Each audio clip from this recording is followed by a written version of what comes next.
Temprano a Pilar Rahola, periodista, escritora, está en Barcelona. Pilar, muy buen día, ¿qué tal? ¿Cómo va?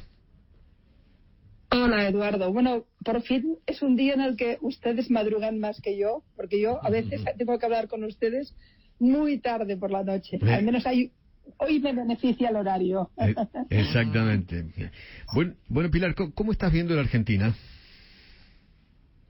Bueno, la verdad es que Argentina cada día se levanta con alguna noticia agradable. Sí. Lo último que leí, saben ustedes que yo intento estar muy al día porque me duele lo que ocurre en Argentina, Sí. casi como si fuera mi propia casa. Y voy estando, y claro, el otro día, creo que fue ayer, si no me equivoco, me quedé absolutamente horrorizada con las declaraciones de Alberto Fernández anunciando su intención de ser amigos para siempre con Venezuela. Sí, señor. Y además hizo una cristinada, hizo algo como hace Cristina, que es utilizar un acto protocolario y además internacional, y que por tanto tiene un sentido institucional para la baja política. Es decir, agarró al pobre presidente Lasso casi a hurtadillas y les petó lo de Venezuela, que es algo. Y ha recibido una carta, creo, de Amnistía Internacional, recordándole la cantidad de derechos humanos absolutamente mermados y destruidos en Venezuela, y tenemos otra alegría. O sea que, si me dice cómo lo veo, bueno, pues veo que tiene un presidente que se junta con lo mejor del mundo. Le gusta Putin, le gustaba el presidente de China, y ahora vamos hacia Venezuela. Pues no sé, le quedan pocos, Corea del Norte quizás. Sí, tal cual. Pensar que a Putin, días antes de la invasión a Ucrania, le abrió las puertas de Latinoamérica a través de la Argentina. Bueno, me pareció horroroso que yo siempre estaré a favor de que un presidente, del presidente de una república, y además con una situación económica complicada, busque por el mundo negocios. Y por supuesto los negocios se hacen no con lo mejor de cada casa, a veces con lo peor. Ponerle pegas a viajar a Rusia o a viajar a China para conseguir relaciones económicas más estables o más importantes, nada que decir. Pero hay una diferencia enorme entre buscar negocios y entender que la economía y el mundo está como está, y otra muy distinta es hacer de siervo casi de dos dictadores, como es el chino y el ruso, pero además, en el caso ruso, a las puertas clarísimas de una invasión en Ucrania. Cuando en Europa estábamos todos preocupados por lo que podía ocurrir, porque preveíamos que si finalmente se perpetraba sería una matanza, él estaba dando besitos a Putin. Es algo absolutamente inconcebible, ¿no? No puedo entender cómo se equivoca tanto. Sí. No lo entiendo. Y ahora Cristina... O se sitúa en la parte que quiere del mundo, claro. Sí. Y ahora Cristina aquí tratando de buscar impunidad, ¿no? Bueno, pero lo ha conseguido. Es que Cristina Kirchner no es que quiera impunidad.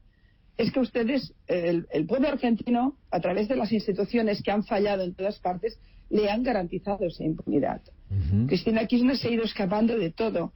El caso de Cristina Kirchner y todo el escándalo de corrupción que profusamente nos enseñaron en televisión, incluso pudimos ver cajas fuertes y maletas y de todo, ese escándalo tan brutal ha ido quebrándose juicio tras juicio, tribunal tras tribunal, porque quien ha fallado en Argentina ha sido la justicia. Y cuando la justicia falla, miren, hay una frase del Talmud que dice, desgraciados aquellos cuyos jueces tienen que ser juzgados. Y bueno, entonces a partir de aquí, esta es una señora que está acostumbrada a vivir en la impunidad absoluta, como si fuera una diva o una diosa, está por encima del bien y el mal, pero es que le sale bien, porque falla al final. Sí. Pilar, ¿te da la sensación que estamos no sé si a 5 minutos, 10 minutos, media hora de una tercera guerra mundial? No lo creo. Okay. Lo creo. Yo soy de los que piensan que la situación es ciertamente explosiva, sin ninguna duda, que todos están mirando, cada parte se está mirando, digamos, sus fuerzas, pero interés en una tercera guerra mundial no la tiene nadie, porque la derivada de una guerra mundial, sin duda, tendría que aterrizar en lo nuclear. Y yo estoy convencida que ni los rusos quieren llegar a ese punto, ni por supuesto la OTAN. Por tanto, estamos ante una guerra de posiciones, donde hay un agresor, un tipo perverso y un sistema perverso que ha invadido otro país y ha hecho una masacre. La OTAN ha demostrado aquí su debilidad, porque por muy fuerte que sea no puede enviar tanques, puede como mucho reforzar las defensas y la capacidad de ataque de Ucrania, pero no puede mover un tanque de Polonia, de la frontera polaca a la de Ucrania. Por tanto, la idea de una guerra, desde la perspectiva más clásica, otra cosa es la guerra cibernética en la que estamos, la guerra de propaganda y, por supuesto, el proceso, digamos, de guerra larvada entre la OTAN y Rusia a través de la defensa de Ucrania, ¿no? Pero una guerra en el sentido clásico no la imagino, ¿no? No olviden que además Rusia no está tan sola. China tutela a Rusia, pero China, yo creo que una cosa es que ya le va bien que Occidente se debilite, ya le va bien que se debilite la OTAN. Todo esto es suma para ellos, pero sin embargo lo que no le iría nada bien es desestabilizar completamente Occidente con una guerra, no, incluso por un tema estricto de consumo y económico, ¿no? Sí. Y China es la que tiene la capacidad de controlar a Rusia. ¿Sí? Pilar, te escuché con Pablo Rossi criticar fuertemente al Papa Francisco. ¿Por qué? Estoy escandalizada con este tema. Yo le tengo un respeto muy profundo a los líderes espirituales. Yo creo que cuando alguien llega a ser líder espiritual de millones y millones de creyentes, que es un tema muy sensible, ahí hay que tener un gran respeto, porque sin duda hay un viaje personal de trascendencia espiritual que hay que respetar. Y yo, además, no sé si le sorprenderá, pero yo, por ejemplo, leía mucho a Ratzinger, porque como intelectual era un tipo importante. Recuerdo sus diálogos con Habermas, que me parecen de lo mejor del pensamiento de finales del siglo XX. De manera que a mí, los papas de entrada no tengo esa urticaria progre o determinadas izquierdas. En fin, que no, aunque este papa les debe gustar más. Mi problema lo tengo porque yo de un líder espiritual espero una posición de moralidad estricta. No hay posibilidades ahí. Ya no hablo de ética, que es un concepto más político, hablo de moral, porque hablamos de un líder religioso. Y la moral siempre tiene que estar con las víctimas.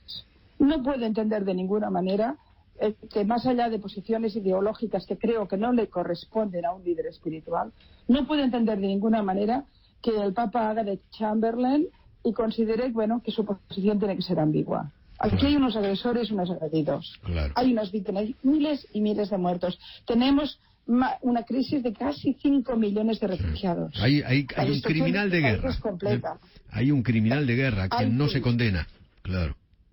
Hay un criminal de guerra, hay una criminalidad, hay un acto de destrucción del derecho internacional. Hablamos de un país que ha invadido otro país miembro de la ONU, con lo que ello significa de quiebra de la legalidad internacional. Es decir, que no hay ningún elemento para considerar que Rusia no tiene que ser claramente denunciada. Uno puede considerar como líder espiritual que sus feligreses o los creyentes o los ciudadanos de cada uno de los países merecen la compasión, el respeto, etcétera. Pero hablamos de política. Claro. Y hablando de política y de acción militar, ¿cómo es posible? El Papa Francisco habría tenido esa posición cuando Hitler, por ejemplo, ocupó Checoslovaquia al principio de todo, cuando Chamberlain prácticamente le permitió la invasión de Checoslovaquia, con lo que luego vino. Pues ese es el papel que está haciendo un papel de británico con el paragüita haciendo ver a Hitler. No lo puedo entender.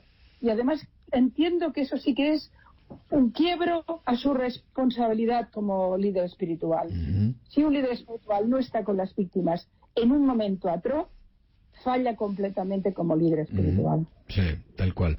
Y por último... Luego podría decir que me parece su discurso muy peronista y tal y cual, pero es que eso es poco importante. Sí, importante no es igual lo que piense ideológicamente. Pilar, además que está actuando como un político. Pilar, por último, quiero preguntarte acerca de el papel que tuvo Cristina Fernández de Kirchner en lo que fue el Parlamento Euro-Latinoamericano. ¿Qué te pareció? Bueno, eso me pareció, de verdad, quiero decirlo en estos términos, la líder de una secta. Líder de una secta. No me pareció... Claro. Bueno, esa entrada, esos centenares de personas jaleándola como si fuera una diosa, eso no es democracia, y con ustedes. Eso es un aborregamiento. Uno tiene que, todo ciudadano tiene que ser un ser pensante, libre y crítico, que puede evidentemente mostrar su cariño o su respeto o compromiso con un líder político, pero nunca ese aborregamiento de masa acrítica. No había un grupo de ciudadanos allí, había una masa amorfa. Y la verdad es que, y ella poniéndose bien, en plan, bueno, yo soy aquí la líder espiritual del pueblo, una especie de, no sé, Evita Perón 2.0, una cosa bastante patética, ¿no? Además hay que tener en cuenta que utilizó, bueno, por eso decía lo de Fernández sobre la cristinada, ¿no? Utilizó nuevamente, no es la primera vez, un foro diplomático de carácter internacional del que ella no era la protagonista, no tenía que copar los focos, tenía que ser una embajadora del pueblo argentino que recogía o en fin, daba la bienvenida a una cantidad de europarlamentarios y por tanto representantes del pueblo. Y la tipa lo convirtió en un spot publicitario de la peor estofa. Sí. Y bueno, y luego con esa gente jaleándola.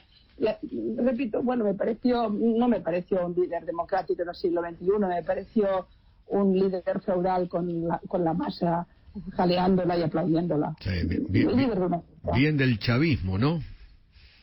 Es peronismo del peor, es decir, es ese peronismo que te recuerda las maneras de hacer del fascismo. Claro. Pueden considerarse muy de izquierdas, pueden hablar del pueblo cada 2 días o de cada 3. Pueden vender su producto, lo que usted sea, pero estos comportamientos tienen tics fascistas. Tal cual. Y además me lleva hacia los orígenes del peronismo, en cierta medida. Pilar, te mando un beso enorme. Bueno, igualmente, Eduardo. Siempre un gusto escucharte, mi admiración de siempre. Pilar Rahola. Alguien tiene que decirlo.